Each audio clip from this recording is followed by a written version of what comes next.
Motor এইভাবে বেরিয়েছে।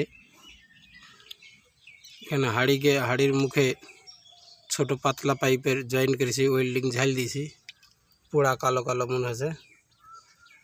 তাহলে বড় টিউবওয়েল নতুন, এর সুইচ দিলেই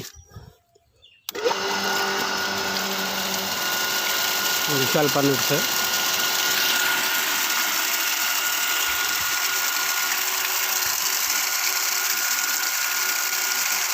প্রথম রোড নতুন পাইপ আছে রোল, এই পাইপ লাগাবো মুখে।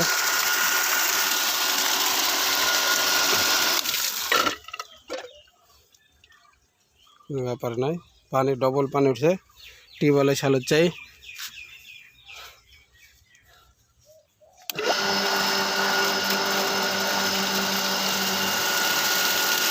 বড় মোটরের মতো পানি উঠছে একবার।